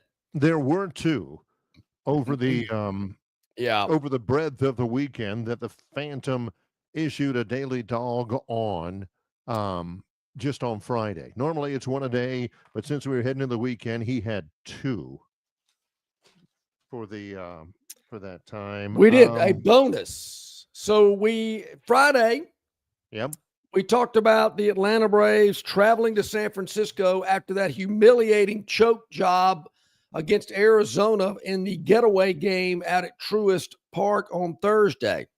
Up 6 going into the 9th. Yeah. And they lost it. Well, for some reason, the Braves were a favorite Friday night in San Francisco. Yeah. and the Giants were plus 115. They win the game outright. I mean, did we not think that was going to happen? In 10 innings. Again, this was bonus after right, the long, this was after the disheartening, humiliating kick to the crotch. Brutal. On getaway day. Yeah. So they go to San Francisco. They go to the 10th. San Francisco run in the bottom of the 10th inning. Walk off. Everybody goes home. 5-4. San Francisco wins it in 10 innings on Friday. Not a good start. Okay. Yeah. So tough, but that was a winner. That was a winner. Yep. So then we got into last night. Oh, and game 2 yes. of the NBA Finals. And the Indiana Pacers catching 10.5. Oklahoma down 1. I guess had to give their best effort, maximum effort last night at home. And they were able to win and cover the 10.5. So that causes a split with the Phantoms Daily Dogs over the weekend. All right. The NBA Finals will resume on Wednesday in Indianapolis, where right now the Pacers are a home underdog. More on that later. But today, Barry, you're going to have to help me out with this. For the life of me, I cannot, I'm no baseball aficionado. But you mentioned, and I'm looking at it, the Braves have lost 7 games in a row. 7-game losing streak. Shall I give the other pertinent statistic involving the Braves? Didn't they not lose their first 7 games to open up the season? They did. Okay. They did. Yes. This is their second 7-game losing streak of the year. What it has done is it has dropped the Braves 10 games under 500. 27 wins, 37 losses. That is the first time that they have been 10 games under 500 in 8 seasons since 2017. 14 games back in the National League East, only a game and a half ahead of the Marlins in last place in the division. All this is true. Yeah. Wow. Tough stuff. And I don't want to use this as an excuse. And I guess I could go back and look and get the exact numbers. It just seems like the Braves have been on the road a lot this year. I hope they got more games at home in the second half of the season because, man, it seems like they're traveling all the time. But, hey, it's a big boy sport. They can handle it. So you're going to have to help me here because the Braves have lost 7 in a row. All right. The Milwaukee Brewers have lost 1 game. The Braves are probably already in Milwaukee. They flew there from San Francisco. Yeah. They play at 6:40 tonight.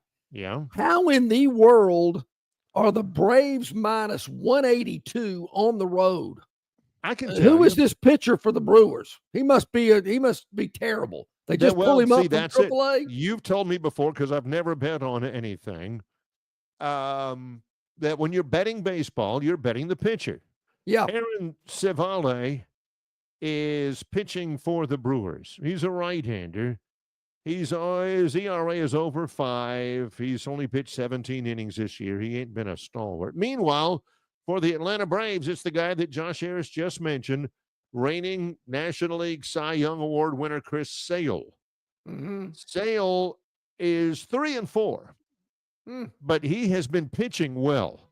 Here's a couple of numbers on Sale. 3-4 record for a bad team. ERA is less than 3. Yeah. And he has struck out. He's averaging more than a strikeout an inning. He has struck out 96 batters in 73 2/3 innings. Well, there you have that it. is the only reason why the Braves are favored in this matchup here. Well, they're a big favorite. That's a big number. It's because of the pitching. Of a road favorite. Pretty big there. And I don't care how long Civale or however you pronounce his name I am putting my trust in the Brewers bullpen. I don't care if this Do not put it in the Braves bullpen. Obviously. I don't care if this guy gets yanked in the bottom of the first. I'm putting my trust in the Brewers because I don't care how well you pitch. You still got to scratch some runs across home plate. You know, if you throw a shutout, you still ain't going to win. No. Unless somebody scores a run for you. So we are taking the home team Milwaukee Brewers at plus 145. I put up $100. I'm winning 145 with the home team today. Right. So I'm taking them. We're taking Milwaukee. The Braves extend their losing streak to 8 games. I mean, the crickets are chirping because all these so-called Braves fans out there are sitting on their hands, mouths closed, not saying a word, going to Books A Million looking for Lindy's and Athlon's magazines, anything to get their mind off the Braves. Watching the store manager yell at Chris Sale, say, how about winning some games? Here's the deal. These are Braves fans. This is what we're getting from Braves fans who don't know baseball. Oh, you got David O'Brien, who covers the Braves for the AJC, is on Twitter, and he's fielding it from all the fans. Oh, we need a manager what's going to light a fire under our boys. You need somebody to go in there and tear a few heads off and yell at them and stuff like that. That's what the Braves need. No, it ain't what the Braves need. Braves need a bullpen. Braves need a couple of hitters. Braves, one more starter would be good. So, yeah, I always, oh, man, see, he's too easy on him. Coach needs to yell at him more. No, they need to play better baseball. Come on. This is, JD has said this, and he's not right. He says the Braves bet on paying youth versus big contracts with veteran players like Fried, Dansby, and Freddie Freeman. The Braves are stuck with a bunch of unclutch, which I didn't know was a word. Braves are stuck with a bunch of unclutch, mediocre players, and there is a lack of leadership. Is that like this is what happens when Max Fried out the door, Dansby Swanson out the door, Freddie Freeman. I love Matt Olson, but why in the world do you let Freddie Freeman walk? Yeah. Hey, Swanson, move over. I'm driving. Unclutch, like decommit. Yeah, those are not words. Yeah. Like soft verbal. Soft verbal is fine if you're on your first date and it's going well, you know. Yeah. Greggy, soft honey, verbal. Is it always this soft? Mandy Pepperidge. Yeah, Mandy Prepper. But JD says he's still a Braves fan. But hey, JD, you're sometimes you gotta say some things that might not be pleasant, but they are the truth. Facts, can't let the facts disappear. It's been tough. And and Mal, been waiting on Mal's chime. Okay, Mal's giving me the number. Braves have played 2 more games away from Atlanta than they've played at home. It just seems to me they've played a ton more on the road. They opened up on the road. Their first 7 games were on the road. Against, the 2 best teams in the National League West. So, I mean, that's a thing. That does happen. That did take place. Good point, Mal. It shouldn't matter where you play when you have the best lineup in Major League Baseball. Bob from Pike Road is in. Good. What you got for us, Bob? There is a theme for 2025 Auburn sports. Hype, hype, hype.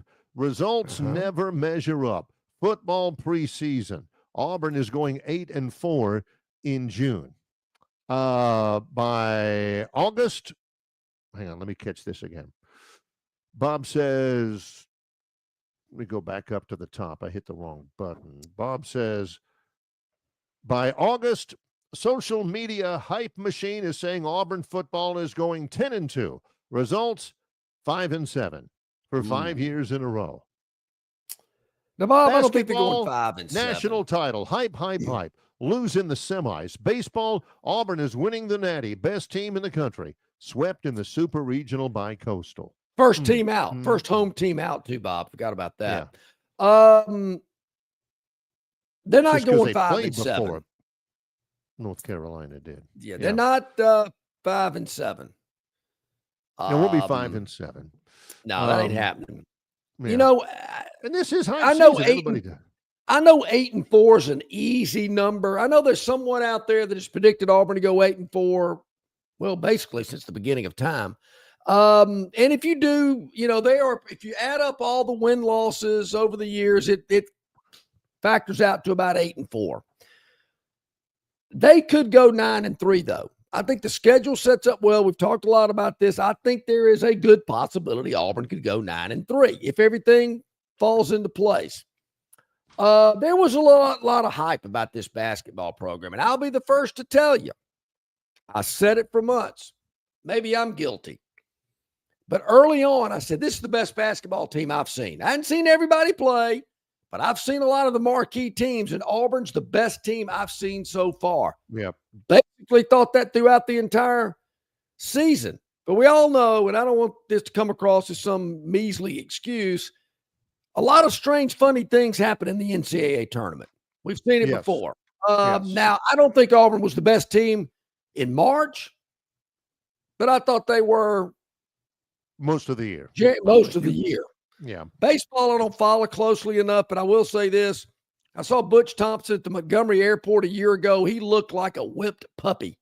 I thought, man, has this guy been on a job interview or what's up? Because he doesn't look very happy. He's out working his tail off and changed his team around, and they've had a remarkable turnaround in that 12-month period. I don't know if they're the best team in baseball. I know Coastal's pretty good, but Coastal's only lost one series all year long, all year. And guess who it was against? Yeah. Only one team. A team that did not get in the tournament. What's up with that? I'm telling you. But if you look like last year at Auburn, 5-7. The losses were to Cal at home, Arkansas at home, Oklahoma at home, Georgia on the road in Athens, which they were never going to win, no matter if they played at home, on the road, or in Mars, Missouri on the road, Vanderbilt at home. This is what I'd like to see, and I'm not looking at particular records or, guaranteeing final results or anything, John. I'm just looking forward to Auburn being better at home. You know, there was a day, Bob, and you probably either remember it or just don't like to acknowledge it, but Auburn used to be just tough as nails at home. There used to be Auburn teams under Dye that were just tougher than everybody else. That's how they won some of those games. And at home, forget about it. Man, you had to do something to beat Auburn at home. Last year, for Auburn, home losses to Cal, Arkansas, a bad Oklahoma team, and Vanderbilt. I'll take 7-5.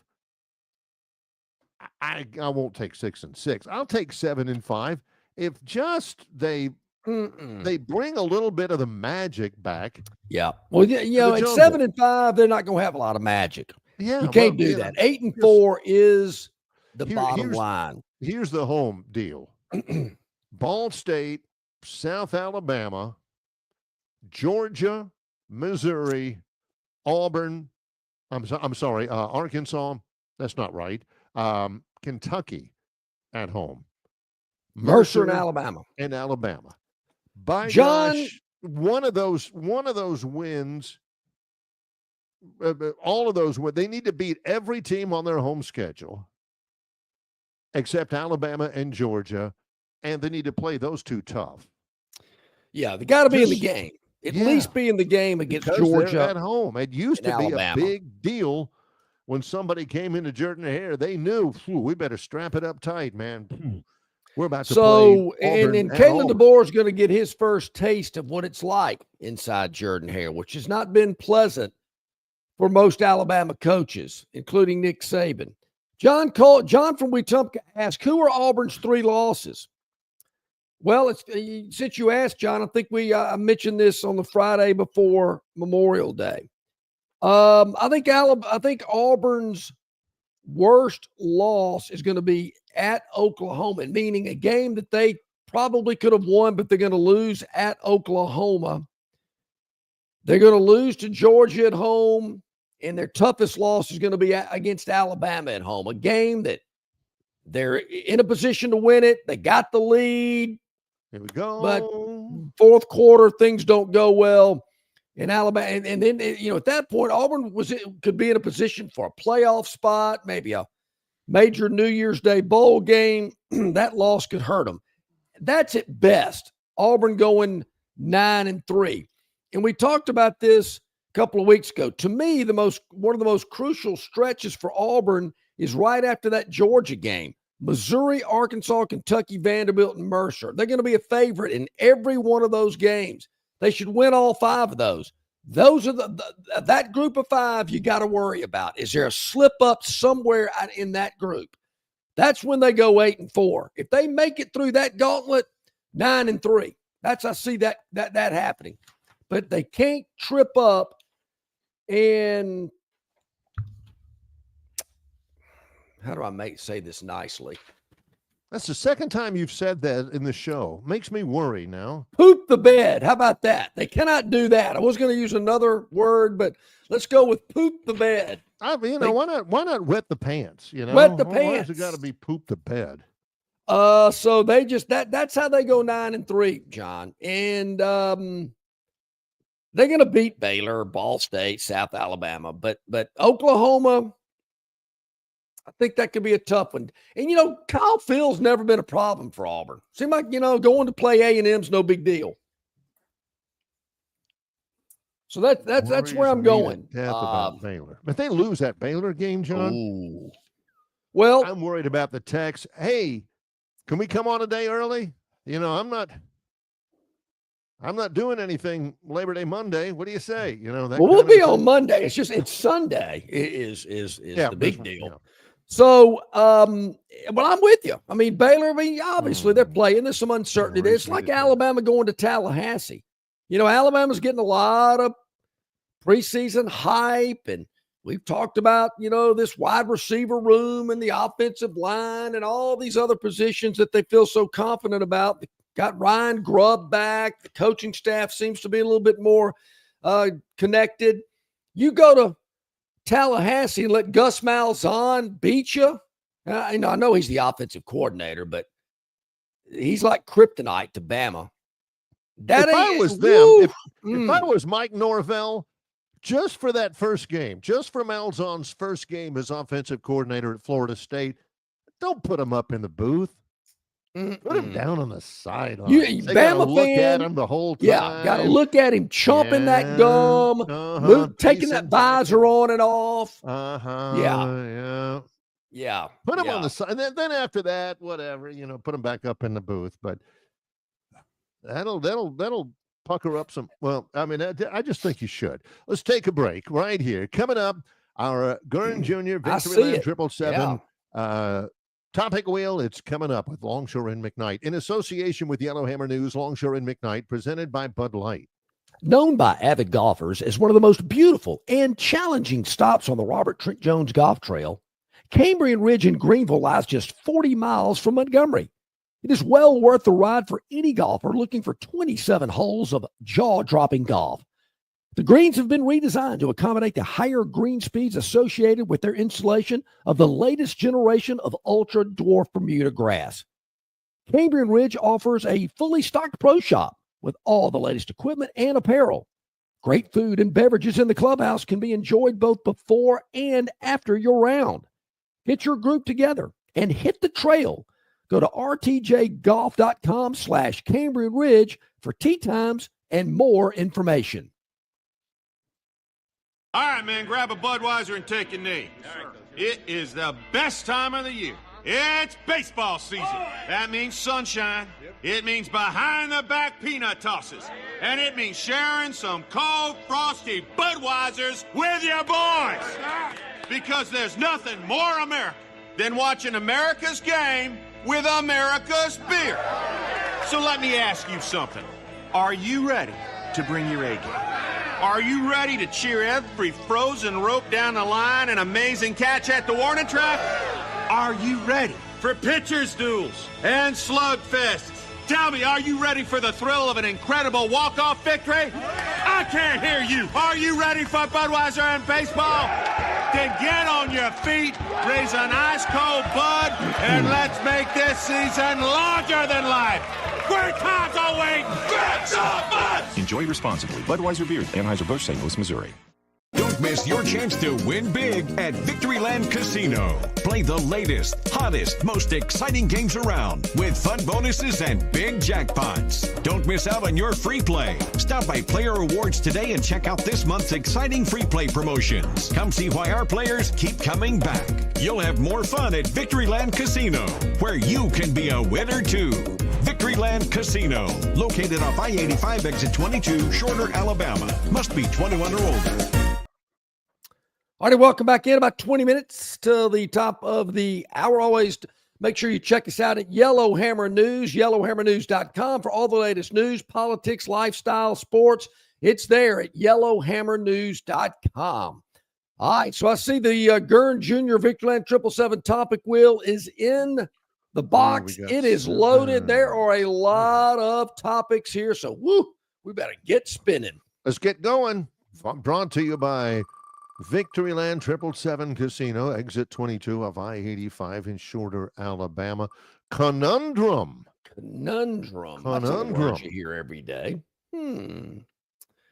What has he done? He's been the big Tyrese Halliburton has been terrific. Yep. He was the one that hit the game winner with less than a second to go in the opening game. The Pacers not only came from 15 down, but made a winner of the Phantom. He takes weird shots. He's incredibly clutch as opposed to unclutch. He's incredibly clutch. Halliburton,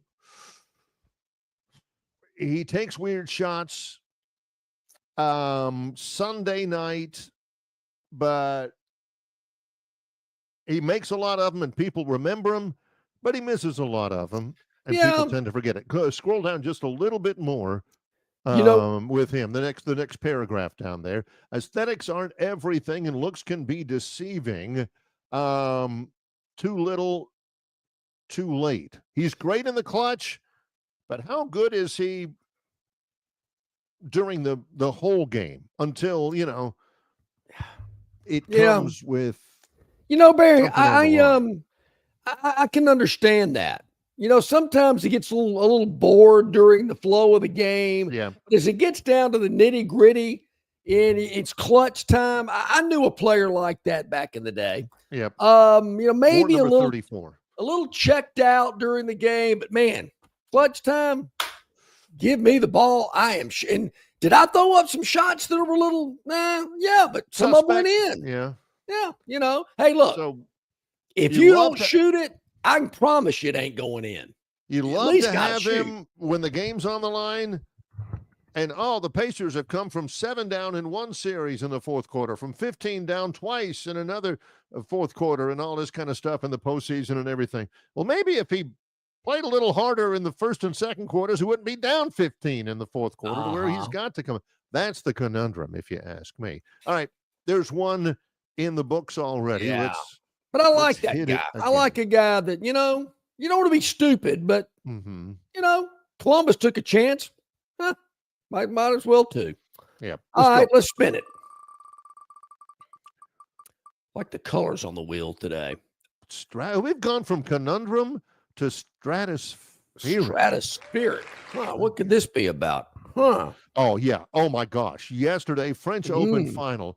Absolutely unbelievable. Yannick Sinner and Carlos Alcaraz. It was unbelievable. Sinner 5.5 hours. Center had three. Center was up 2 sets and had 3 match points. And Alcaraz, say it ain't so. He was able to fight through all 3.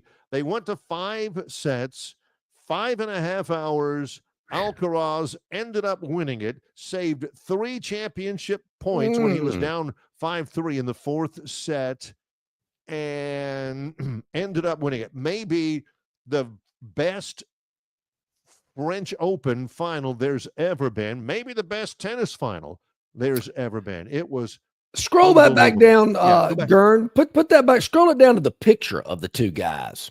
Yeah, where that was. Yeah. At the top of, look at this guy's shoulder. I mean, he's all over the court. He's diving for shots, rolling around on the clay. I mean, look at that. I mean, I love tennis players with dirty uniforms. Absolutely unbelievable final. 5.5 hours. Alcaraz is, I think he's 5-0 in major finals. Yep. It's the best start for anybody. He's won 5 majors. He hasn't lost a major final yet. It's amazing. The only person who's done better is Roger Federer, who was 7-0 in his first 7 major finals. Barry, can you reel off the majors in men's professional tennis? Australian Open, Wimbledon, U.S. Open, and the French. Those are the 4.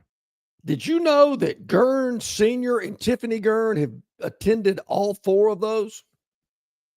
A bucket list. Gurn Sr. has been, well, Tiffany Gurn has been to all 4 majors. Been to Australia? Yes. Seen all 4 majors in professional tennis. In person. Going to Wimbledon. I'd like to do that. That's the only one that really interests me. Is Wimbledon. I mean, I wouldn't turn down the others. I've never been to a professional tennis match. I've been to a ton of college matches, and it's amazing. I've been to 1 professional tennis tournament. It was actually, not the major people, but it was what they called I forget what it was called, but they had it at Sandestin one year when I was working there, and I got to watch it. Anyway, it's good stuff. Did they used to have a grass court at Sandestin? Yeah, they do. Yeah, that's as a matter of fact, that's what I saw the tournament on. They have a set of grass courts there, and that ball skids, and I mean it is on you in a heartbeat. I can barely even see it. And I played a lot of tennis when I was growing up. No way. People would think grass would be slower, but it's ball just doesn't bounce as well. Yeah, it doesn't bounce as well. All right, here we go. All right, Gurn, let's spin it again. See what else we got. 4 more topics to go here on the Gurn Jr. Victoryland 777 topic wheel, and it is new dad. Whoa! Look at that! Look at that wheel. Oh, here we go. Denny Hamlin. Little NASCAR action. I thought he was retired. Michigan International Speedway. He's won 3 this year, 57 in his career. Okay. He was prepared to leave his team to join his fiancée, who is due to give birth to their 3rd child. Give that woman a ring here. No kidding. Is she walking down the aisle in white? What's the deal here? If she was in labor by lap 50 or sooner, he was going to leave the track. Can you imagine his crew chief? Hey, buddy, your fiance's in labor, and it's lap 35 and just pulling off and going. Denny's 44. I see. Having a child. So he would have to be, by the time that child graduates from high school, he'll be 60. That's not.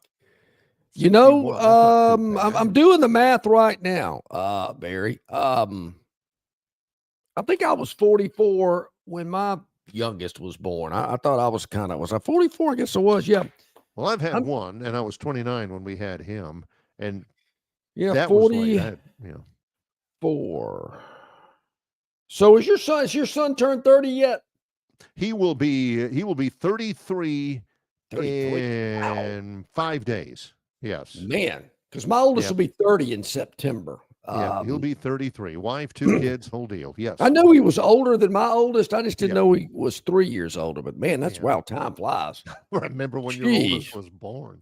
God, this is unbelievable. Okay, let's move on. All right, so Denny Hamlin. Denny put a Hamlin, ring. one Let's in go. Michigan. Put a ring on that woman's figure. Yeah. On her 3 finger. kids? Jeez, no kidding. Let's go. The courtship's over.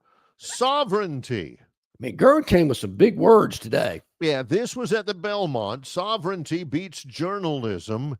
I think Sovereignty becomes the first horse to win 2 of the Triple Crown in quite a while. This is at Belmont, which is in New York. One of them's in Baltimore, of course. One of them's in Louisville. The Belmont is in New York. Won it pretty easily, as it turns out. Somebody wanted to know why that wasn't the Phantom's Daily Dog. I mean, come on. You can't pick them all. It was the same top 3, win, place, and show. Sovereignty, Journalism, and Baeza. They finished 1, 2, 3 in Belmont. They also finished 1, 2, 3 at Churchill Downs. So I know you have called a lot of different sporting activities, a wide variety. Yeah. I'm going to go ahead and take a guess you've never called a horse race. No, I've been to them, but I've never called one. So I think there's a difference in someone who calls a horse race. If it's a tight finish, 4 or 5 horses going at it down the home stretch, these guys are about to jump out of the booth. Yeah. I mean, they are so excited how they're talking so fast because they got to get so much information out there in such a short period of time. I don't know how those guys do it. It's got to be creative because, let's face it, every horse race is the same. You're not talking strategy as much, especially down the stretch, the exciting part. You're not talking, well, is he gonna just run a quarterback keeper to put the ball between the hash marks so the kicker can kick it, or is he going to throw a downfield, or is he going for the first down here, and all this kind of stuff? No, basically down the stretch, you're whipping the heck out of your horse and trying to find which one wins. So you got to be creative out there. Oh, here they come, a mile, and a quarter in, and they're 2 lengths separate them. They'll go to the final furlong and all this kind of stuff, because it's basically the same thing every time. They're all running in a straight line. Nobody's going around Dan, and there's not going to be a hook and ladder or Hail Mary or something like that. Once you called one, you pretty much called them all. You just keep that blueprint. To get all of those, I guess there's a spotter up there too, or he's got, because I'm thinking, man, these guys are throwing all these names out and how many links behind. And these guys are, And they're not like real horse names either. They're not like real names. Hey, Fred's in first. Coming up on the outside is Joe. No, it's like, hey, up on the left, it's Sovereignty, followed by Journalism, and then Cooter's Ponder. Well, whatever. Yeah, that's got to be tough. How do they name those things? Let's take a break. When we come back, we'll feel good about wrapping up and getting through all of them in regulation. In the Gurn Jr. Victoryland 777 topic wheel coming up in association with Yellowhammer News. It's Longshore and McKnight, presented by Bud Light. Ford announces employee pricing on every new 24 and most new 25 Fords, and only at Stivers Ford in Montgomery, up to $5,000 below employee pricing, plus no payments for 90 days.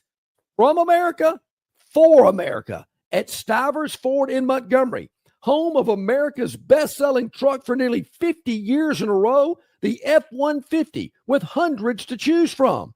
The Ford Escape, the Ford Edge, and the Ford Bronco, all priced at thousands below invoice. And pack up the crew in a Ford Expedition or a Ford Explorer for the beach, the lake, or the big game. It's all at Stivers Ford in Montgomery, where price sells cars. On the basketball court, the soccer pitch, or even the golf course, your crew brings their best not just for the win, but for that post-game celebration.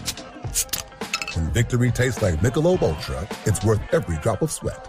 And if you don't win, you'll still get the beer. It's just on you. Superior is worth playing for. Michelob Ultra, 2.6 carbs, 95 calories. Superior light beer. Enjoy responsibly. Copyright 2025, Anheuser-Busch Michelob Ultra Light Beer, St. Louis, Missouri. All guests of Longshore McKnight appear on the City of Montgomery guest hotline. Check out the most interesting and informed personalities in sports covering Auburn, Alabama, Troy, ASU, and all the major teams from across the country. John and Barry have the best guests brought to you by the City of Montgomery. To find out everything you need to know that is going on in the capital city, check out montgomeryal.gov. That's montgomeryal.gov, the capital of dreams.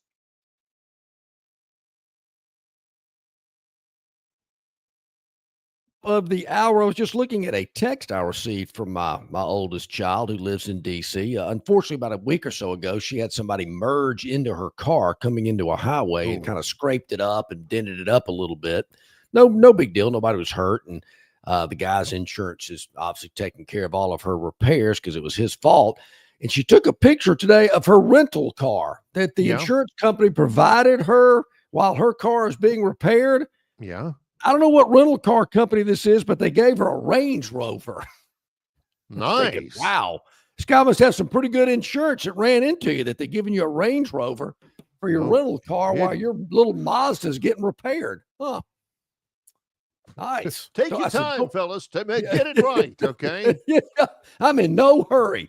Okay, got two more to go on the Gurn Jr. Victoryland 777 topic wheel. Let's spin that thing and see what comes up next. Again, the deal is John and I have no idea what these are. Gurn sometimes purposefully makes the titles a little bit foggy so he can zing it on us like this. Must have.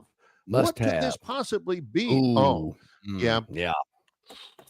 I've been checking out some NHL, Barry. Yep. They play in Sunrise, Florida, which is just outside of Miami, and the Panthers ended up winning the second game to get the series even. I think it was double overtime to win it. Game 3 is tonight, 7:00 on Max, True TV, TNT, all this kind of stuff. It's been exciting. I hope there were more fans at this game than there are at Marlins games. Oh my gosh. I saw a picture of the Marlins playing, I don't know, somebody else. Colorado. It was the Rockies. Yeah, and they had like 3,000 fans. First two games really physical. I don't know. This is a rematch from last year, so they're extremely aware of each other. They know each other really, really well, but they play again tonight. There have been a couple of overtimes and all that, but I'm rooting for the Oilers. You know, the Panthers, hockey in Miami, it's not like you go through Miami and you see, youth hockey games break out in the middle of town like we used to see with baseball games or kids out there throwing the football. There's nobody on a rink. And got to go to the mall down in Miami to play the ice skate, something like that. I'm big time Edmonton. It just means more. Yeah, why not? Yeah.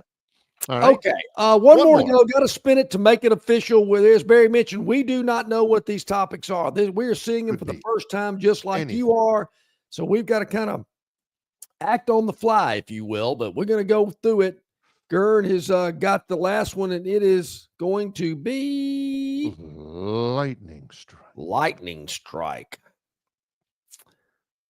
You're more likely to be struck by lightning than the Pacers. Whoa, wait a minute. What?